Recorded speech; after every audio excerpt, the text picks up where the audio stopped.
New alarm bells ringing tonight on the coronavirus outbreak in this country. California is now under a statewide stay-at-home order.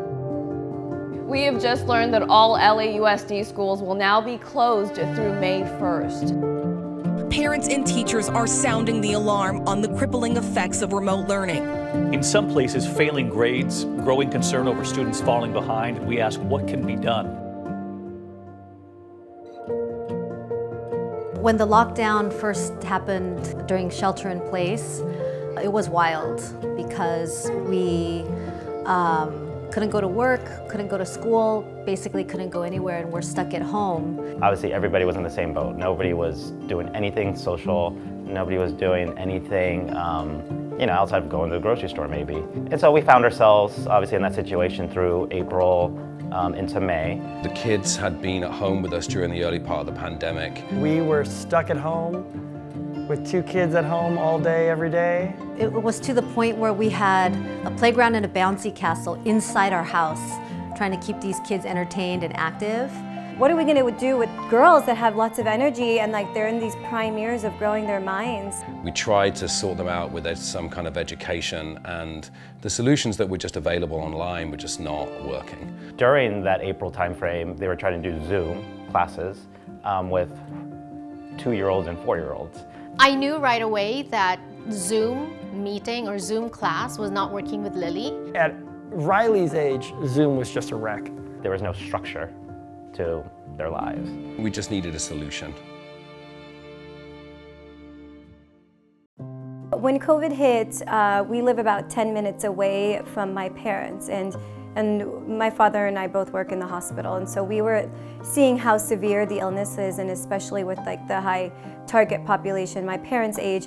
So we sort of just moved in with them just because we thought we would pass the stay-at-home order together. And so our house was empty. Pooja and Dev kind of brought up this idea of, maybe we create our own school at their house. That's a good way to put it. I was told that QA was going to be held at my house. I thought that was very selfless and very generous. I don't think I would have done it. I would not offer my house up for the school, but the fact that they had 2 houses, it worked great. I thought it was a great idea because it would give the kids stability and a place to go and a place to keep learning and socializing with their friends during the pandemic. I was curious, how is this going to work? But at the same time, optimistic that at the very least it was going to be better than what we've been doing the previous year. Summer was over and the school year was going to start without an end to the pandemic still. So we took our chance, rolled the dice, and sent her to Quarantine Academy during the school year. I think I was lucky that Riley had some good friends from Rolling Hills Montessori, and really we just started talking, and that's how I decided to join. It was this great idea that everyone was like, oh yeah, that sounds really cool. And then when the logistics of actually getting a house and getting a teacher and getting a curriculum started rolling down, the women were cracked the whip, got it together, and things just all fell in line. It was pretty amazing. I remember texting with Jackie and Pooja, trying to look for a teacher, and it was my husband, Lester, that brought up the idea, why not Tatum? I'd known Tatum for some time. We're kind of a friend of the family. And so when we started talking about teachers, I just thought she was the perfect fit. Tatum is this wonderful young woman that we were hiring to babysit for the kids. And we had heard that she was back from college and that she was available. And because of the pandemic, she wasn't going to leave. We went to the interview process. We all got to meet her, got to talk with her. She got to tell us what her background is, what she's doing, what we wanted education-wise, more than just a babysitter for the next year, but someone to teach our kids as well. So, and we had to trust her, she had to trust us. She was in charge of our kids, so it was great. When we found her, it just clicked. When I saw her interact with Riley, that I was sweet, that's our teacher. So the first time I met all the parents was here at this house, and my first impression was everyone was so sweet and welcoming, and I would be so happy to be part of this. She's great. She's fun. She's personable. She wanted to learn. She speaks Spanish, I believe. You can cut that part out, I'm not sure. Jackie was able to find and download this curriculum online. I was just doing a lot of internet research, and I found this great curriculum online that just reminded me of what I learned when I was their age. We got this big box of papers and books and instructions, and we had to figure out how to piece it together. The curriculum had its own case because it was so big and thick that it had to be like transported to mom to mom to mom each week. Rotating the responsibility of putting together the curriculum among us moms exposed me to the lesson plan. Initially, I felt like, oh my gosh, really overwhelmed with everything. But once it was my turn and I got all the booklets, I actually enjoyed being more involved. I knew from the beginning this was going to be a huge undertaking. All the dads came over. We moved our dining room table into the garage. We have this huge mirror that we had to move. We just needed to kind of go that extra mile of kid-proofing it. I wanted to put a big playground outside, but he said, you know, we have this beautiful grass and we don't want to mess it up. She was like, oh yeah, you know, the other families, they want to have some sort of playground back there. You know, there's recess every day. They need something to do. 3 of us got together with a box of drills and hammers and stuff, and you know, figured it was going to take us a couple of hours to put this thing together. We opened up the box and it was in 4,000 pieces. We thought we could get it done one afternoon, but there's a lot more pieces than we expected. We might as well have just made it from scratch. Short of actually having to cut the lumber ourselves, that's pretty much where we were. After sort of like, you know, a couple of 6-packs in and like 5 or 6 hours, we realized we were just kind of halfway through. That was right as we were moving homes, so I was unable to help with the setup of the new plated set and swing set. It's a shame Andrew couldn't be here, but you know, he's crap at that kind of stuff anyway. I watched them struggle. I think it took 2 full weekends to do something that should have been a couple hours of work, and it's still broken. I was just out there, it's still broken. You heard the kids say, oh, like our daddies built that. Like they, in their heads, were like, oh, that's how, you know, our dads are part of the school. You know, it was another like just fond memory of this year.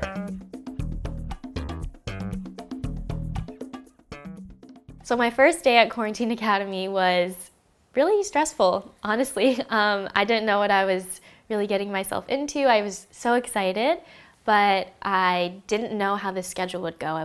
Of course, I planned it out minute by minute a few days prior, but when it came down to it, all the parents were here, we were taking pictures. I was really overwhelmed. I still didn't really know everyone's name. And once all the parents left and it was just me and the kids, I felt a lot more grounded, but it was still craziness. I thought of Tatum, oh wow, she is so nice and so beautiful, and these children are gonna walk right over her. A typical day at Quarantine Academy is we arrive at the house, we play for about 15 minutes. My favorite thing to do at school is play. Playing. I get the classroom situated for the day. We take attendance. She tells us if we're here or not. We talk about the weather, the calendar, what day it is, what month it is. It can be anything of you did today or tomorrow or next day. We talk about our emotions, a little check-in for the day, seeing how the kids are feeling, and then we start binder time. Binder time, you have to do your homework. Which in the morning is all about phonics. A, B, C, D, E, F, G. V is for Venus, M is for Mars. We color the vowel that it has in any color. And I always pick orange. We have outside playtime. My favorite thing about QA is outside playtime because we get to play with our friends. I like to look for bunnies outside. Come in for lunch, and then later in the day we do math. 16, 17, 18. Addition, 8 plus 8. And taking away numbers like 2 minus 2 equals 0. We eat a little snack, And then we'll either do ballet, which is really fun, or we'll do art. Play with glitter, do science. We did butterflies yesterday. The behavioral system that we use has a green light, a yellow light, and a red light. Green light is good for good students. We're being good listeners. So you can do ballet every day in art. But when we're yellow, it's kind of like medium. We're being kind of good. And red light is bad. Say something mean or don't help someone up. I have been noticing recently that the kids have been really, really helpful and sweet, and what we call it is heart smart, when you use your heart in a smart way and you're really kind to your friends. So I wanted to start rewarding that so the kids felt special and understand that they should keep doing that in their lives. If we get 3 gold stars in one day, then we get to pick something from the yellow bucket. It's nice because I can hear when the kids go outside to play, and then I'll pop out of the garage to go say hi. I'm not used to little kids calling me by my first name, and 2 of the kids were calling me Dev, and it just like felt weird. I was like, I'm gonna have you guys call me Mr. Bada. And you know, the kids, thought it was funny at first, but now it's like stuck. Mr. Bada. I felt like the luckiest mom in the world that my children were thriving and happy and that they were with their best friends. There was another rule. The kids would love to come and poke Mr. Bada and tickle Mr. Bada and do all these things, which is cute at first. I love all the kids. I already knew all the kids. It was fun at first, but then they were doing it every day. Every time I popped in, they were doing that. And so I was like, new rule, no touching Mr. Bada. I actually contemplated during the year that maybe homeschooling would be a good long-term plan for our kids because it was so wonderful. I mean, to me, the bar was pretty low. We wanted more than a babysitter, but at the end of the day, we wanted our kids to play together. We wanted them safe and not fall too far behind. We wanted them to keep learning, but in an environment that they enjoyed. On the way home, she would be singing the songs that she'd learned. She's speaking in languages that I can't speak in, and it just became very clear that she was learning. I was like, vocab, what kind of words is Riley learning? Let me go over them with her. And the words Riley was learning in this preschool thing were insane. We skipped vocab when Dad was reviewing the work with her. And then all of a sudden, they're reading, and we were just shocked and surprised and truly in awe of Tatum and Darling, helping her along the way. I didn't expect the learning portion. I expected a little bit, but not as much as I did, so I feel like we got lucky. The amount of learning that took place at Quarantine Academy was just unparalleled because with 6 kids in one classroom with 2 teachers, they learned so much. To have watched the kids grow has been incredible, like physically and academically, and also socially, emotionally too. Lily talks about respect, integrity, being trustworthy, and I see her more confident. She questions me, and I like that because that means she's thinking and she's advocating for herself. Just very proud of the way she's grown. You wouldn't believe the amount of art projects that they completed. They learned their alphabets, planets, they raised butterflies, you name it. They did everything this year, and there's just no way they could have experienced this in a regular classroom environment. Quarantine Academy brought them together to do field trips. Like we went to the farm together, and we started sports teams together, we did soccer together, we did swim lessons together. Our kids are now just becoming so intertwined in each other's lives, and it's all part of Quarantine Academy. This experience also opened my eyes to the fact that a teacher can have so much impact on the lives of these children. Sometimes when I talk to Lily, I could almost hear Tatum talking. I really just find it amazing that I can help instill values within these kids, and hopefully that translates into the families at home and how they treat people there, and then also just into the world. So it's the best feeling, and it makes me so emotional that I've been able to have an impact on these kids. Seeing these children evolve and knowing that we were such an important part of this year of their lives, I don't think I could ever forget that. Quarantine Academy really put some normality back into the COVID scenario. It kind of saved us from the second half of the pandemic. The year that we saw no one except our QA pod.